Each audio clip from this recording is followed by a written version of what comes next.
Test 1, 2. Josh, it's Chris. Can you hear me?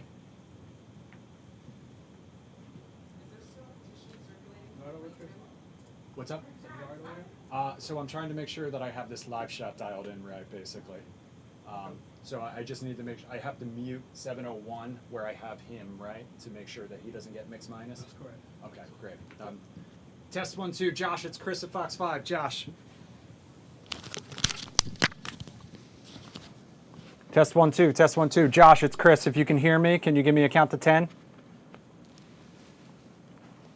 Can you hear me? 1, 2, 3, 4, 5, 6, 7, 8, 9, 10. I can, yeah. Thank you. Yep.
Josh, if you can hear me, give me a thumbs up. Just a heads up, we're going to intro Tony P. He's live in Italy right now. Chat with him for a minute, then we'll come to you. Do as quick as you need to go, and then we'll clear you out.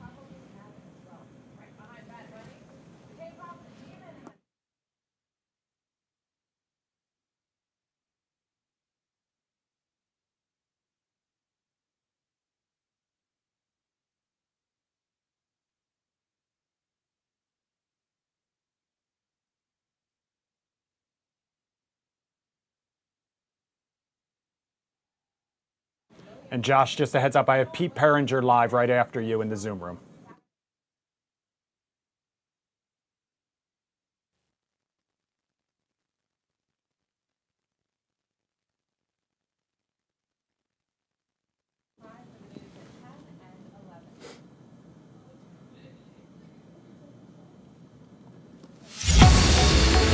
All right, you hear the music. You know what that means. It is 9 o'clock on this Wednesday night, and that means it's time for the live zone prime time. Thank you so much to everyone watching on Fox 5 DC's YouTube page and Fox Local. I'm producer Chris. You know I can't do this show alone. You know I need my partner in crime. And tonight, Tony P is joining us live from a brand new location. So let's bring him in. Let's say hello, and let's find out where in the world is Tony P. Tony P, good morning. You're coming to us from the future. I know that. Yes, that's exactly what it feels like, Chris. I'll tell you this. And I have to say, I am in the motherland, the homeland for Tony P. You guessed it. I am in Italia. I'm in Italy today. And I'll tell you, this has been a 27-year odyssey that I have finally arrived at. And I have to tell you, my friend, when I landed at Leonardo da Vinci Airport, I walked through that airport, I started seeing all the Italian wording and language and just could feel the warmth of this country. I'll tell you, I shed a couple of tears because I have to tell you, this is a very big moment for me, being Italian-American. I've had all my family has come to Italy. They've seen it.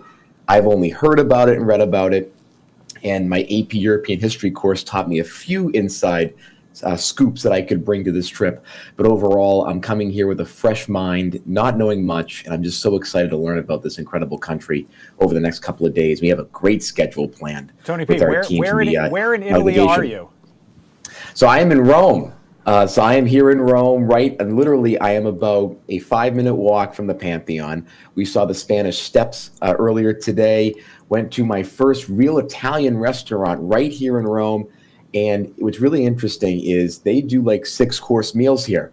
And you have small little dishes. And they had this pasta dish that had a little burrata cheese with this kind of green buttery sauce. And I have to tell you, my friend, it was the best thing I ever tasted. It was a little gavadel pasta in there. Then we had some meatballs with this great, just like smooth, pure tomato sauce that just tasted unlike anything I've ever had before. It was just like the real ingredients were there. There was nothing in the way of it. The tomatoes just like lit up in my mouth. And I'll just say, my friend, that, being Italian-American, we think that we know what Italy's like.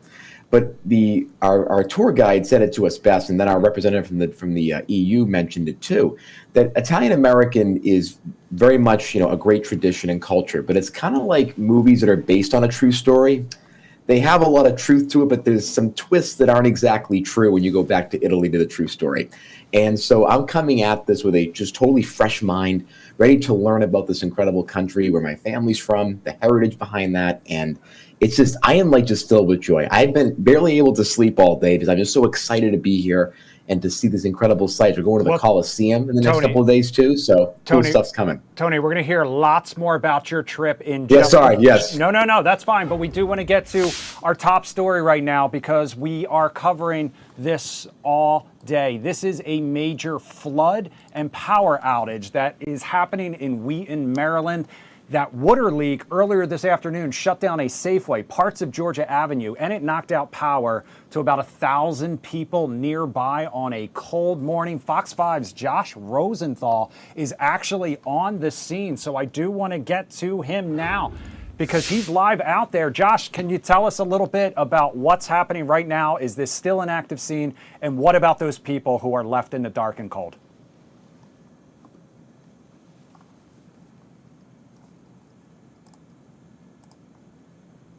Standing behind me are some of the upwards of 1,000 people who are being told tonight that their homes aren't safe to stay in. This is the Arrive Wheaton Apartments behind me here.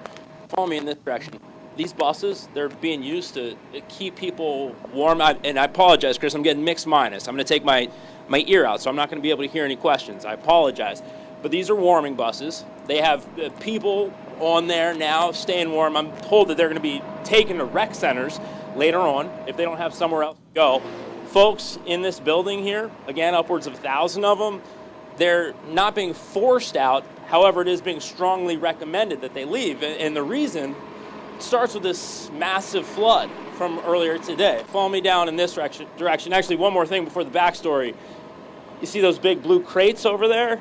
Those were used to bring in dry ice. People inside of the Safeway here, they're using those to try to keep their food from spoiling. Essentially, what happened here, we're told, is that firefighters were called out here for what they were told was a water problem around 11:30 a.m. I think they ended up getting a little more than they bargained for. We're told about 300,000 gallons of water was down here. You can see this sidewalk to my left is still closed tonight. About 300,000 gallons of water in a sub-basement down here beneath the Safeway. Most of that water stayed in what was a fairly large room. It was fairly contained. It looked like a swimming pool.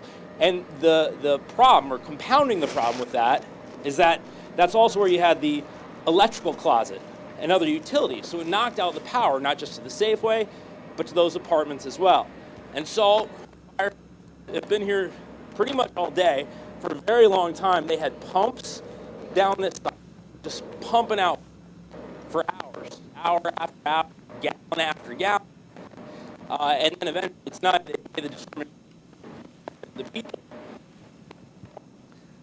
All right, I think we're losing. Wheaton needed to leave. We have talked to quite a few people out here, some who said, hey, things happen, I've got a place to go. Others didn't have this. We also talked to some people who said, hey, one woman said, hey, my neighbor's in a wheelchair.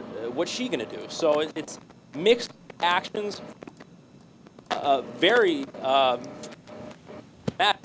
all that water down there. Again, it looked like a tonight. Fire officials, I know you guys are going to talk to Pete Parringer here in a minute, but I believe fire officials are done handling their end of things, or at least being in charge of this operation. And now you got a lot of county officials up here trying to help a whole lot of people out and figure out where they're going to go. And very, very cold. All right. Well, we're having a little trouble hearing Josh there at the end, but you heard him mention Pete Parringer, Montgomery County Fire and Rescue Chief Spokesperson, joining us now live. Pete, you heard Josh's report. He said that basically the fire element to this has now wrapped up. Talk to us about what's happening now. So I can finish up the rest of the story, but yes, we were there for hours dewatering or pumping that water out. That took a couple hours. We knew that as a safety issue because of the power rooms, electrical systems and all that had been submerged and underwater. We proactively, with the power company, shut the power off to that building. And as the WSSC, the water company, worked to shut the water off. While all that was happening, of course, we had to work on what we were going to do with the residents there. As Josh mentioned, we transitioned out of taking the lead in that. The water has been pumped out. The power company and other folks are there trying to get the generators in there to try to get some power on. We thought the best case scenario was probably 3 or 4 o'clock in the morning that they might be able to get some power back. So other agencies, the housing folks, the emergency management, code enforcement have posted that building unsafe to occupy, basically condemned it because they don't have any power, they don't have heat, they don't have water. And right now they are working on relocating some of those folks that need to go somewhere to nearby rec centers, as Josh said. So we transitioned out. We are still have a large fire department still has a large presence on the scene, assisting with that evacuation. But it's pretty organized. There have been no injuries. There are some complexities. Obviously, some people have mobility issues. The elevators are not working necessarily. And so, yeah, there's some challenges, but we're trying to make sure that everybody gets somewhere safe and sound. Based on the situation and your analysis today, what are some of the long-term structural issues that could come out of a situation like this? 300,000 gallons of water is a lot. What kind of structural issues could be in play in the future, and how could that impact not just the Safeway and their employees, but also residents of this apartment where everything is so connected together? Yeah, well, during our operation, the pumping the water out, we had no idea at that time where the water was coming from. It was clean water, so it was probably coming from a water service that was coming into the building, a water main. There was a fire there a couple nights ago, and I think again this morning they came out for some reason. But the fire the other night was was a Safeway, but it was a large dumpster in the rear. There was a sprinkler activation there. Did that have something to do with it? Maybe, but again, I'm not aware of where that water came from. So structurally, I mean, these things can be repaired. The people's living quarters and all that are not directly affected, except for the power issue. And, that is being hopefully be repaired here, in a number of hours. But it might take a couple days before all the systems get back to place. But hey Pete, let me just ask you a question beyond the immediate impact Obviously, Georgia Avenue, right through the heart of Montgomery County and Wheaton there, a major thoroughfare. And Reedy Road, that Safeway, the Metro is directly across the street. Is there going to be any lingering impact for the morning commute tomorrow that you know of? Yeah, all that was fine all throughout the day. There was no issue with the Metro station. You're right. The Kiss and Ride entrance was right across there. No impact whatsoever. As far as Georgia Avenue, the lights were out, the traffic signals were out, but they were able to bring in some generators and get those traffic signals back up. So there weren't even any backups. We did take a lane this evening as we moved those buses in to help the residents, but minimal impact there. Reedy and Fern, which are some of the nearby cross streets, were blocked. We were anticipating some icing conditions because we were pumping water out in some cases into the street, so we were anticipating ice, but minimal impact. You could easily get around there. There's a couple blocks around, but Reedy Drive and adjacent to the building is closed, remains closed this evening, and Georgia Avenue is open. All right. Now, when a situation like this happens, I'm really curious about the behind-the-scenes side of this. Like, how do you all identify the issue so quickly and then isolate it and then allow this thing to not spread as far as it could have with 300,000 gallons of water? Like, how did you all do that this morning and into the afternoon and make? Well, the building architecture did its job. This was it's kind of a unique situation. It was a sub-basement area, basically in the parking garage, where you enter the Safeway from the parking garage. There's an elevator and steps, but below that there were some hatches that go down to a sub-basement area where the utilities are, electric and some other utilities were down there, and that's the area that got flooded. When I saw it around noontime, it looked like a indoor swimming pool to me. The water was clear; it was 5 or 6 feet deep, but all those utilities were completely submerged. But the building, it was a large room that these mechanical rooms were located, and that was completely full of water. So, it was contained, and we simply had to figure out how we were going to pump it out. We had eventually got some pretty large pumps in there, but initially started with some small pumps. Checked out the safety systems, had to shut the power down, and then we eventually got the big pumps in there. It took a couple hours to get all that water out. Wow. Incredible work. Pete Perringer, Montgomery County Fire and Rescue Chief Spokesperson. Thanks for spending some time with us tonight on the Live Zone Primetime. All right, just want to tell everybody to make sure you check your smoke alarms. All right. Thank Yes, you, Pete. Appreciate it. absolutely. We'll talk to you again soon, hopefully in good circumstances. All right. In the meantime, Tony P., we are going to head from Montgomery County up to Capitol Hill. And that is where there was a very heated House hearing earlier today. And it was all about violence against federal law enforcement. Tempers were flaring at this hearing earlier today. I want to take you back to some video, though. This is just video we have shot before, but this hearing comes 1 week after a man shot 2 members of the National Guard here in D.C., killing one of them. You remember that tragedy last week. The chairman of the House Homeland Security Committee actually called this hearing the day after that shooting. So Thanksgiving Day, he called for this hearing. The Department of Homeland Security says the Department of Homeland Security assaults report attacks on ICE and other federal officers are up 700% compared to last year since the Trump administration increased immigration enforcement. But a panel of police experts, including a DC police officer who called this hearing a farce, warned that Congress's own heated political rhetoric is adding fuel to the fire. Take a listen. When you, in this body, choose not to do so, you disrespect them, you disrespect yourself. Maybe we should take a moment and ask ourselves if there isn't some recent behavior on the government's part that could encourage such a juxtaposition. That epidemic added 2 more victims when 2 National Guardsmen fulfilling the law enforcement role were targeted and brutally attacked simply because of the uniform they wore.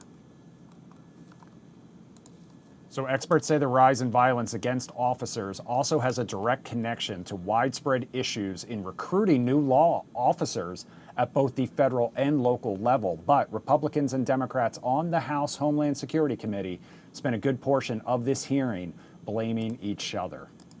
Enough is enough. These are not random or isolated events. They are symptoms of a broader attempt to undermine those who have sworn an oath. Gun violence is a scourge of our country, and violence against troops and law enforcement officers is reprehensible. All Americans must condemn this violence, and the perpetrator must be held accountable.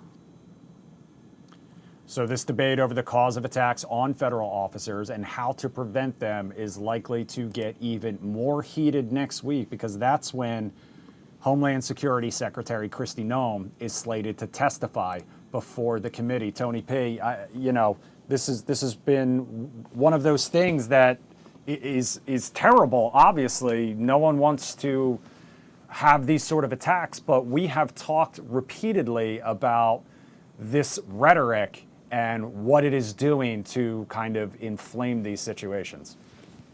Well, when we look at this, I mean, with this issue that we're facing, it's been a long, issue in terms of timeline since probably 2020, 2021, when of course we had the attacks on January 6th against, Capitol police officers. Then you have stuff with the National Guard troops, and these troops, by the way, are just there. They're not that they're protecting buildings. They're not going out and arresting people. They're and many times just keeping the city clean. So I think when you look at just federal law enforcement's role, they are doing lawful orders out there carrying out the business. And the issue that we see is that there is this heated rhetoric when you have meetings like this on the Hill, when you have the cabinet secretary confirmation hearings. It's all about this clickbait, right? We talked about rage bait being the word of the year. Well, a lot of these hearings are driven to have rage bait. And this happens on both sides of the aisle. It's about blaming one person or the other party, trying to get some anger out of them to get a back and forth shout match. And if someone disagrees with the other side, if they say, hey, I don't agree with a deployment, for example, there's going to be, oh, you're anti-American. Or if you look at, the deployment and say, they're horrible people for even being in the National Guard, that's an awful thing to say as well. The problem is we are getting to a point where we're putting these individuals in harm's way that are putting on the uniform, going out there, not knowing what their duty is going to be, just serving the country in the best way that they know how. And they're being put in the middle of this. And now it's getting violent. We've seen it with ICE agents. We've seen it with Capitol police officers in 2021 with January 6th. We are now seeing a rising tide of political violence that is tied to federal law enforcement, Capitol Police. We've seen, of course, former presidents and current presidents have violence brought upon them. I mean, this is now a systematic issue across the country that we have to address. And I don't think it's going to be done having hearings like this where, again, all the panelists were pretty much in agreement on either side of the aisle there, where it's the language and the rhetoric of the members of Congress themselves that are really driving this issue. Because now these members of Congress are going online, they're on the X, and they're acting like influencers, where they're all about just getting the craziest take they can possibly find. And yes, it's words. I believe in free speech. I'm all for that. But whether you're Democrat or Republican, when you put out words that are really highly charged or that are not just insulting, but can really kind of border on the threat to safety, this is what we're putting people in harm's way for. And it's not good.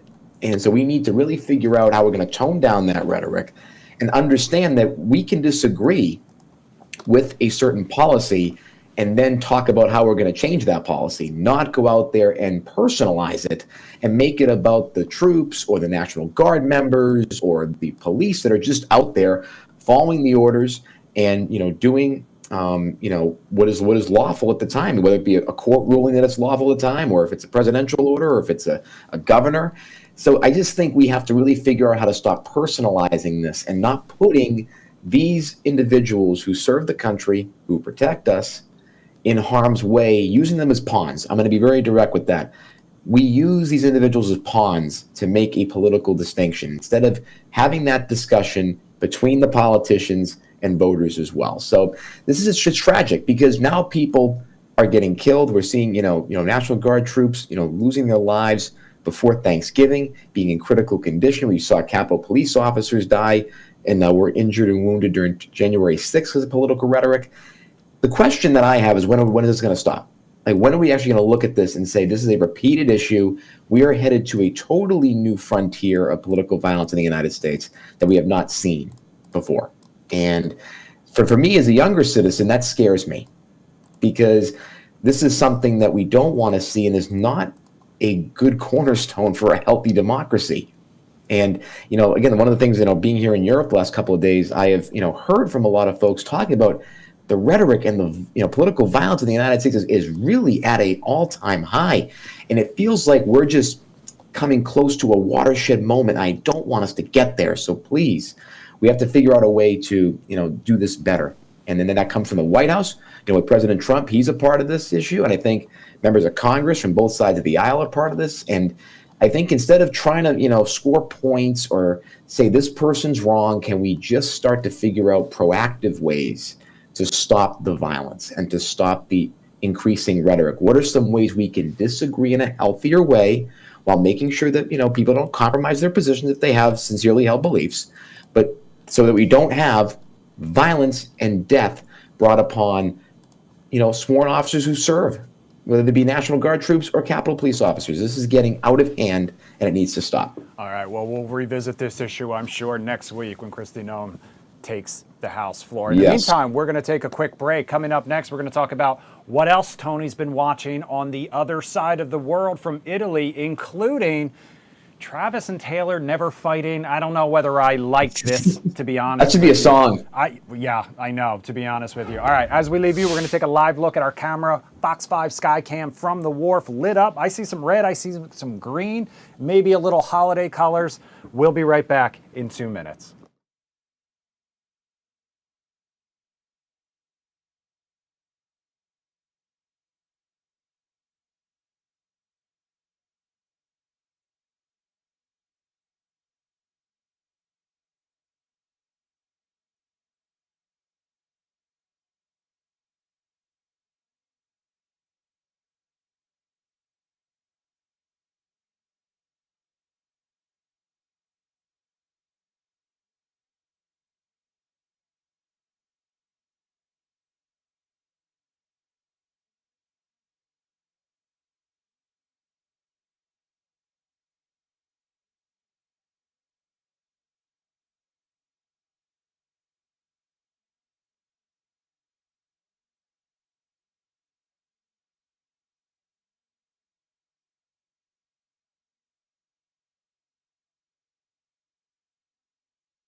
All right, welcome back to the Live Zone Primetime on this Wednesday night. And don't be shocked if you confuse parts of DC for Hollywood tonight, because there is currently a movie filming on the streets of DC. We don't know much about it, Tony P. We don't know much about it, but what we do know has come to us from DC police, and that is there are some current street closures. Right now, until 10:30 at night, we are talking about parts of 14th Street Northwest from N Street to Rhode Island Avenue. That's the video you're looking at right now. One of our photographers was out there a little earlier tonight, taking a look at what was going down, keeping his eyes peeled for any stars. This same production will be back at it tomorrow from 10 a.m. to 3:30 p.m. along Jefferson Drive and Madison Drive. 3rd Street from Jefferson Drive to Madison Drive. So that will be the closures tomorrow. But keep your eyes peeled. Like I said, we don't know much about what the movie is, Tony P. But you know me, and you know I love my Hollywood gossip. So I like Yes, you do, sir. As this is do what I I. was keeping my eye on earlier today. But the question is, what were you keeping your eye on? Because now we got to get to what Tony was watching today. I don't get to comment for a second on the movie Of course idea? you do. Okay. Of course you do. All right. I'll do a quick minute, okay? I think this could be a potential mini-series because we're starting to see a trend where they're filming some, whether it be a short films. We're seeing an increase in these mini-series and documentaries that are being filmed in DC, whether they're interview-based or story-based. And what's really interesting is we had a major film in Hollywood filmed recently right down by the Willard Hotel. That was the Captain America movie where it took place at the White House, and it wasn't the actual White House, but a lot of the Captain America, the newest movie with Anthony Mackie, was filmed in DC. Tell me, I don't know, spoilers for anyone who hasn't seen Captain America, Oh, yeah. but you mean to tell me that wasn't the real White House they destroyed with a Red Hulk? I mean, listen, Say it again, ain't so. Now some of us, again, I still believe in Santa. So you know what, I might believe, As well again, you sorry should. kids, As well you I should. still do, but I think Santa being real, I have a better chance of that happening than that being the actual White House. Because if they rebuilt that thing in under a night and it just came back together, kind of like Disney or Hollywood style, then I have to tell you, DC is a magical city in many more ways, my friend. So what I that is love just a to great hear. movie. And then that final scene by the tidal basin when they're The fighting cherry in blossoms, Harrison yeah. Ford's character. I don't remember the I Red take my Hulk run there. destroying the tidal basin either, but I that's didn't just see me. it. I mean, the water's still there. I don't see any red, ink in there. I don't see any Harrison Ford evidence around the tidal basin a year later. But I'll tell you, that movie was fantastic, and it ended. It was funny. When I was not dating at the time, I went for Valentine's Day to see that movie by myself. So kind of a sad story, but also a very good movie to watch. So Tony, you're bringing us truly down. You're bringing us impactful. down. Happy I'm telling you, all right. I know. All right, happy, Let's get happy into it now. thoughts. the chaos. I am just a creator of chaos tonight. All right, let me get us back on track here. Like a solid metro ride, I'm going to get the trains back on track. All right, we begin in Washington tonight, where a Pentagon Inspector General report found Defense Secretary Pete Hegseth shared details of planned Yemen airstrikes in a Signal group chat with his spouse and brother. Investigators said using a non-secure platform could have allowed adversaries to infer U.S. war planning and potentially endanger personnel. Pete Hegseth declined an interview, but provided a written statement to the Inspector General's office and did mention that the messages posed no risk to members. A public version of the report is expected soon from the Inspector General, so look out for that one. The administration is also moving to scale back federal fuel economy standards today, replacing the previous 50 miles per gallon target with slower improvements that could leave averages in the mid-30s. Environmental groups warn that this significantly could increase emissions, and several states are preparing legal challenges to this, as we have seen with the climate laws across the country since the new administration came in.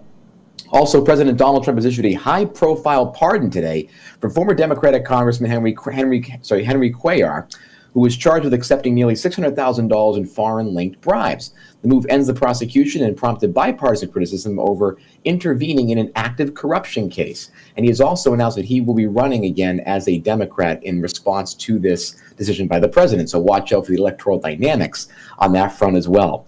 Overseas, and pretty practical and applicable to my trip here, the European Commission, a building that I was in literally yesterday, is pushing a reparations loan for Ukraine backed by frozen Russian state assets to cover about 2/3 of Ukraine's 2026 and 2027 funding needs. Belgium, which holds most of the assets in their banking system, opposes the plan over legal risks, while Commission President Ursula von der Leyen says raising the cost of Russia's war could help pressure Moscow during these high-profile negotiations. And that's been a big conversation about the European Commission and the Parliament that I have seen throughout Brussels over the last couple of days. The concern is the money and what it could mean for Belgium's banking system going forward. So that is a big discussion we're going to see in the international stage. In the economy today, the latest ADP jobs report shows that private employers lost 32,000 jobs in November, the first significant decline since early 2023. Losses were broad across industries, and the 6-month moving average has fallen to its lowest level since the pandemic of 2020. Economists say the softening labor market may influence, of course, upcoming Fed interest rate decisions from Jerome Powell. Also in business, Apple is projected to ship more than 247 million iPhones in 2025 alone, according to IDC.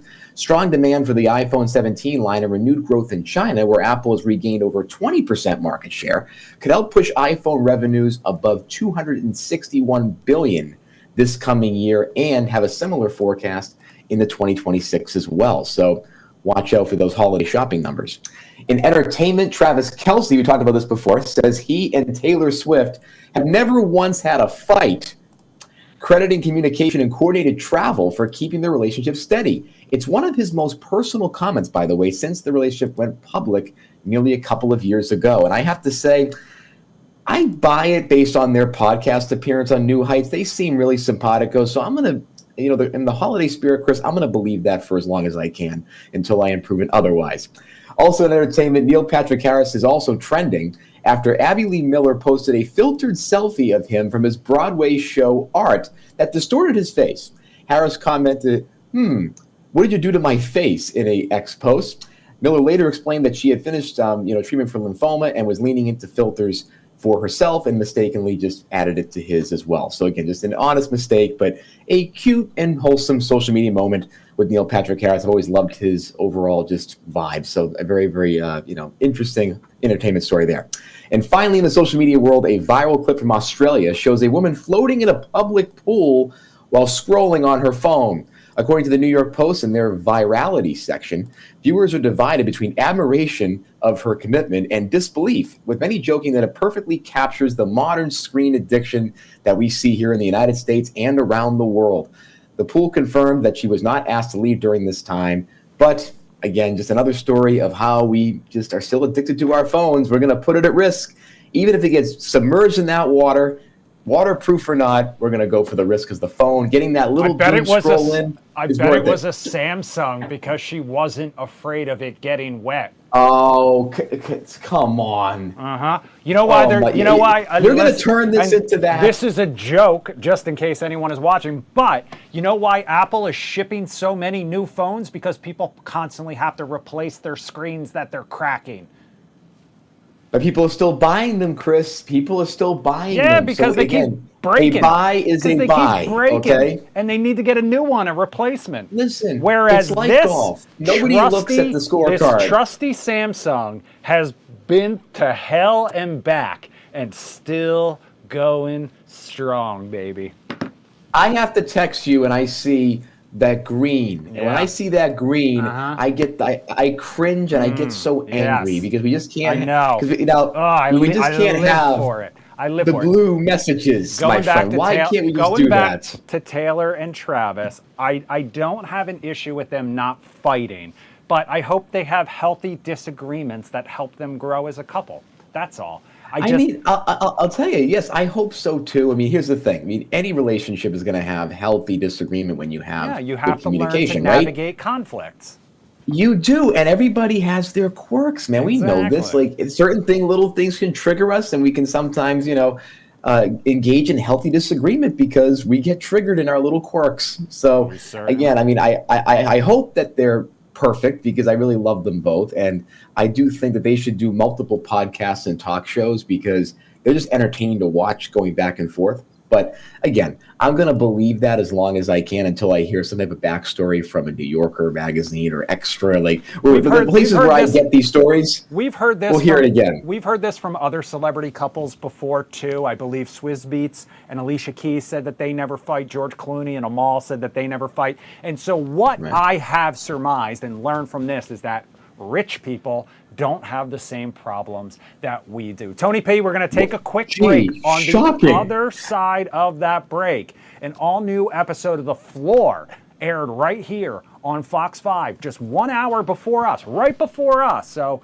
if you caught that episode, you caught Frank D from Washington, D.C. Coming up next, he's going to join us live. We're going to talk to him all about that. In the meantime, we're going to take you out to Frederick, Maryland from our Fox 5 Skycam, where those boats are still all lit up. We'll be right back.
He's gonna play Crime Fighting Duos. Let's go. Yes. All right.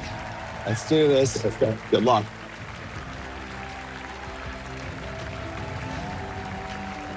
I really like my chances against Frank. My plan is to win 3 duels, get the category swap, trade for biology. I'm a cancer researcher, and I don't think anybody can touch me in the category biology. So I'd probably... All right, Frank, Ben, you guys have been up here before. Probably feel like veterans at this point. Oh, yeah. Pennsylvania versus Hawaii. It's 45 seconds on the clock. You're going to go first. You're the challenger. Category is crime fighting duos. Name the pair made famous in movies and TV. You ready? You ready? Let's duel.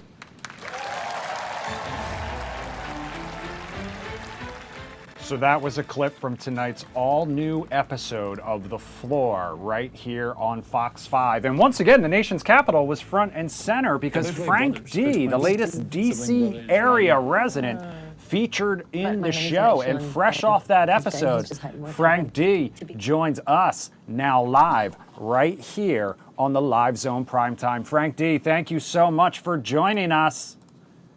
Of course, thank you for having me tonight. All right, so I got. Let me ask you this. Oh, sorry. Oh, no. Go ahead, Tony.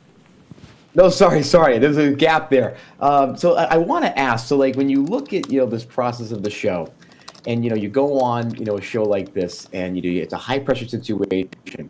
How do you manage the stress of being on a show like this and having that timing, have to make sure all the words are correct? It's a very tough game.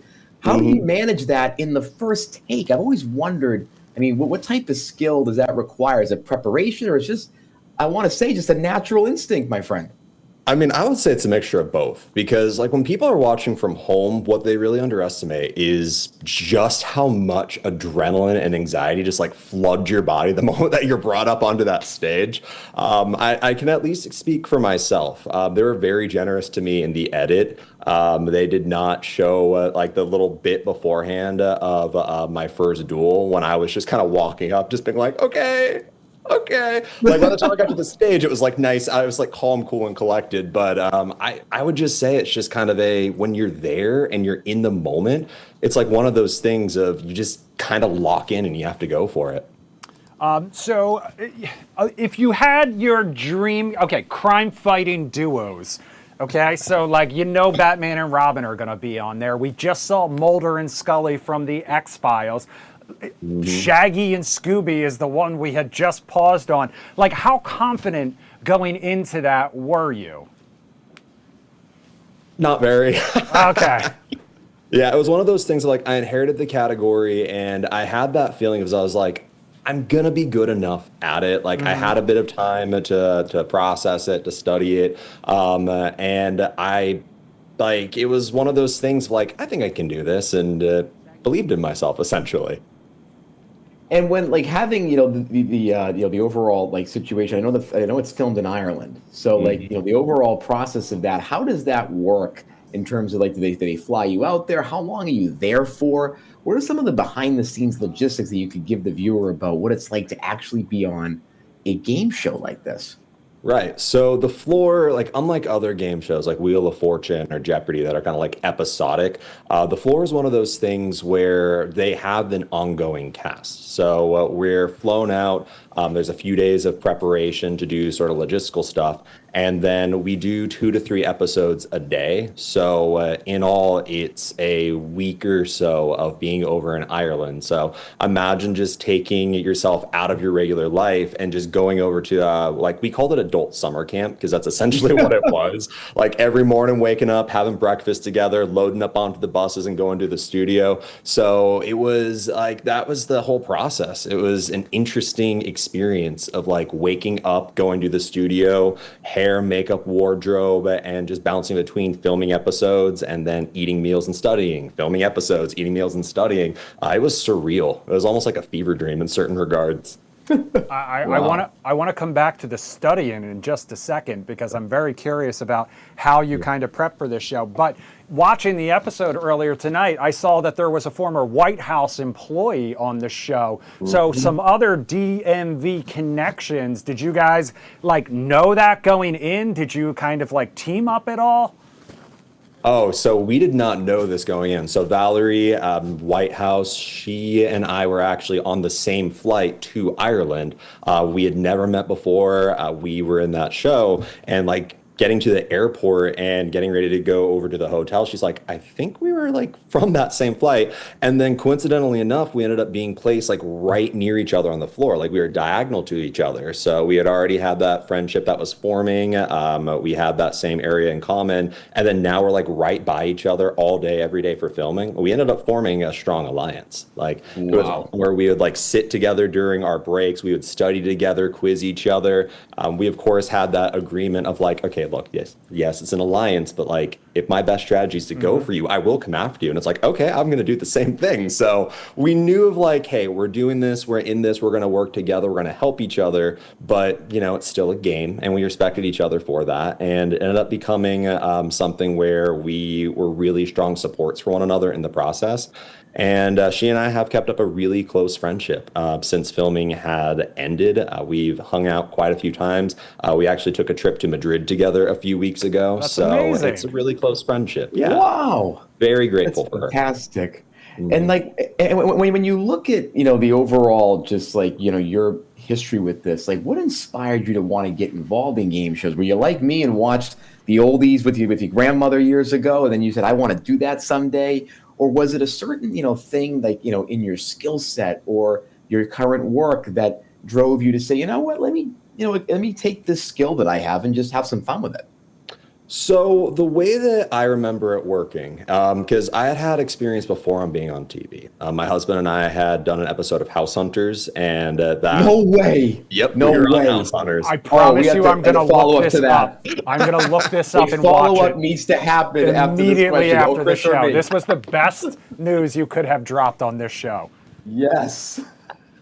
See, I love just being able to like drop that little bit of like information of like, oh, House Hunters, and people just always have like a positive reaction of like, I love that show, and it's just like, yes, that's great. I'm glad. Like you can see it on repeats at your dentist's office. It's fantastic.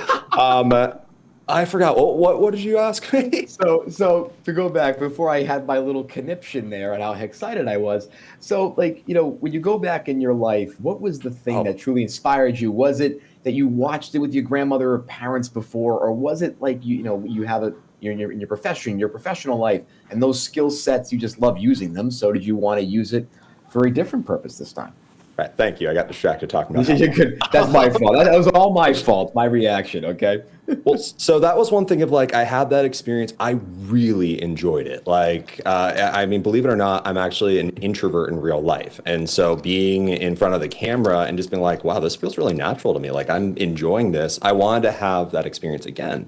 And so when it came to the floor, it was one of those things of like, we found it by accident one day, just flipping through channels, and we got really, really into it.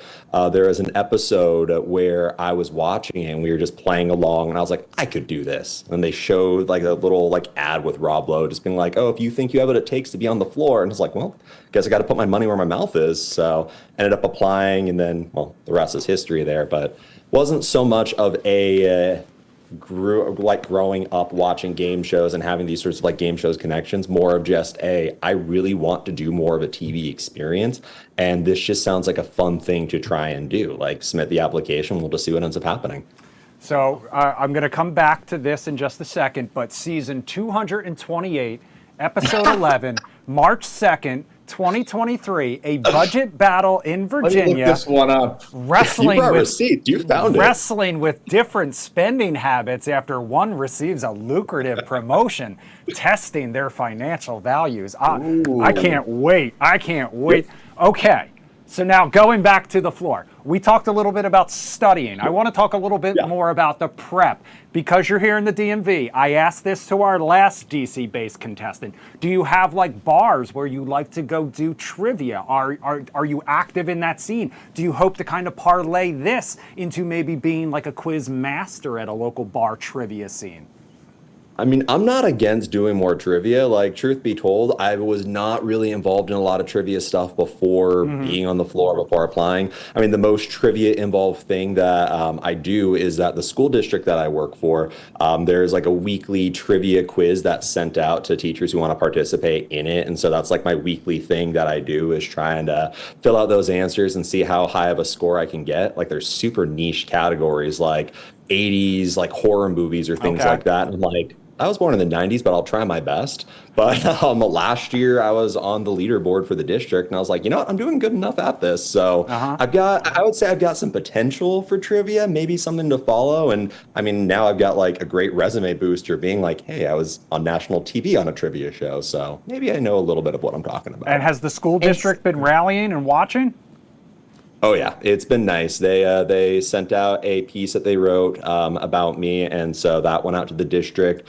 I'll go to school, and students will come and talk to me about like the latest episode that they saw, and just being like, "Dude, what happened with that one contestant?" I know, right? So it's just been like a really, really fun experience to like. It's brought everybody together, and it's just been fun to share in this. Like, going to be on the floor is like a once in a lifetime experience. And so the fact that I'm able to like relive it with folks and like have them see the journey as well, like it's introducing them to what the experience was like for me. And then it's also reminding me in part of what happened, because there's a lot of parts of it that I'm like, oh, I don't remember that happening. So it's been great. Right. And since like, you know, you are a teacher, you mold young minds, and we're seeing a decline in public speaking. People are afraid to do it at a much higher rate. And you talked about being an introvert, and I honed in on that because I just love that. And a lot of folks who are introverted don't feel that they can do things like this. So if you had any advice for other introverts out there, or folks that are afraid of public speaking but want to do it, what would be your process for them? And how did you overcome some of those fears to really, you know, be an incredible success like this? I appreciate that. So the biggest thing that I see, because, you know, in working with students, a lot of them do have that fear of public speaking, because they're just filled with that anxiety of like, oh, if I go up here and I say the wrong thing and I embarrass myself. What I tell them straight up is I'm like, nobody is paying as close of attention to you as you think they are. Like, you believe that they are because you're right up there and you're like in front of people. But the things that we notice about ourselves, we are our own worst critics. And so we will hyperanalyze every single little detail, when the reality is folks are not going to notice those small things that we're doing. And we're just getting in our own heads about it.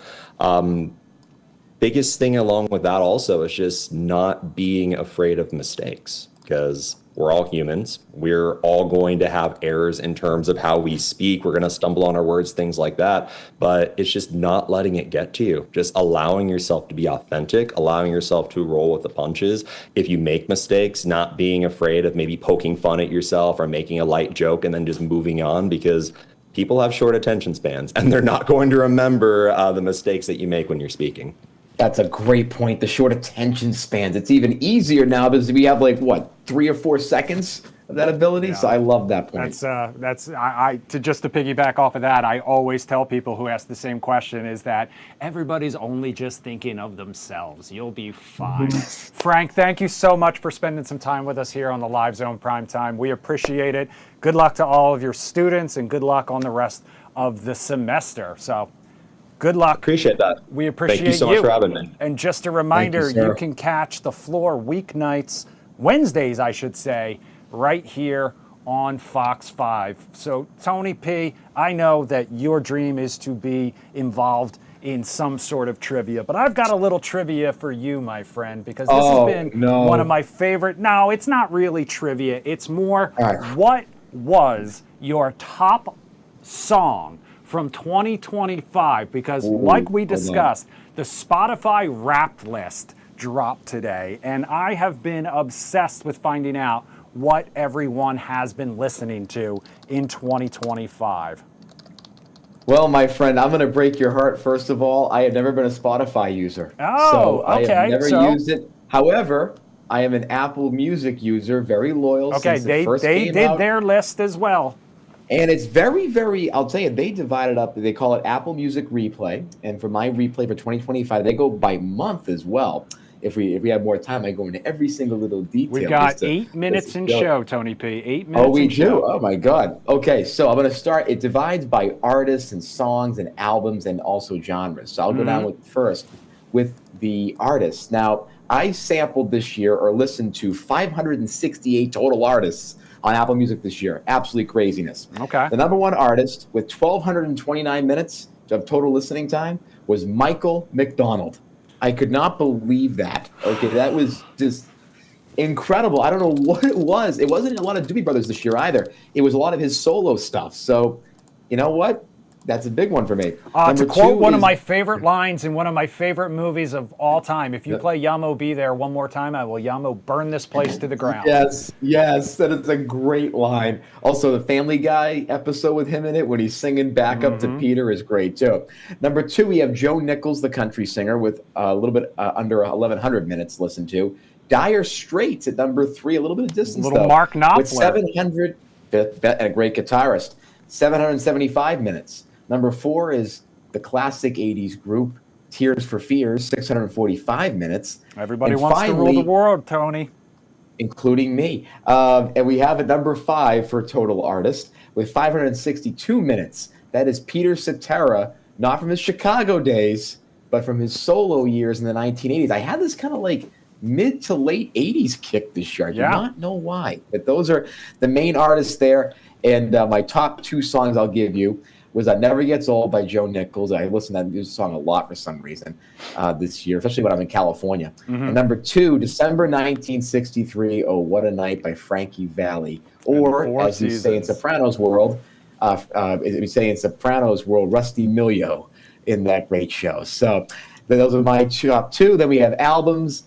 Take It to Heart, Michael McDonald. Heartbreaker, Dionne Warwick. Also, When Seconds Count, the Survivor album from 1986, are my top 3. And the genres, my friend, we have pop rock, pop, soft rock, arena rocks. I had a headbanging year. And then some adult contemporary rounds it out, who's very much missing from that list this year. Yeah, I know who's missing, and we're going to get into that in just a minute. Yes, but it's I want to see yours now. Okay, so it's too bad that you don't actually have Spotify because they did something new for the first time this year. Take a look. Okay. They did what your listening age was. Oh, that's And I'd be great. fascinated to know what yours was because my listening age was 70 since I was into music from the early 70s. It says I am an old soul. So just a heads up there, apparently my musical age is 70. Here's a look at my top artists. Number 1, AWOL Nation. No shock, I think he pretty much, that's Aaron Bruno. I don't know if you've ever, his most famous song, their most famous song is Sail. That's the one that you'll hear in like commercials and things like that. As usual, most bands' most popular song is my least favorite, and that is the case here as well. I went and saw them at the 930 Club. It was like my 3rd time seeing them. It was an absolutely phenomenal show, and that's how he ended up as my number 1 top artist again this year. Number 2, you see the Avett Brothers. I saw them out at Wolf Trap earlier this year, and then they're sitting at number 3, missing from your list, Harder Than Rock.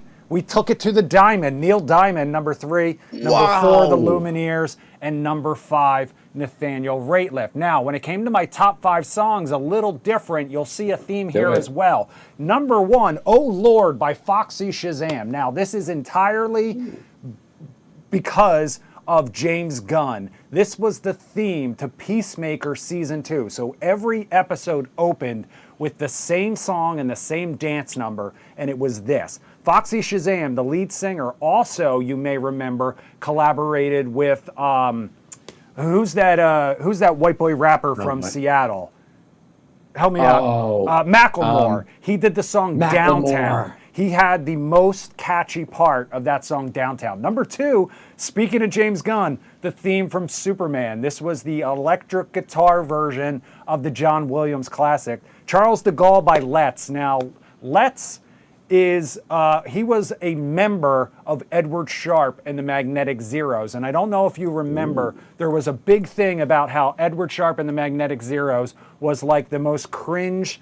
Their song Home was the worst song of all time. That got me listening to them and then branching off to Let's. Highly recommend you listen to that album. Charles de Gaulle, the song, my favorite, from Angel from Montgomery by John Prine.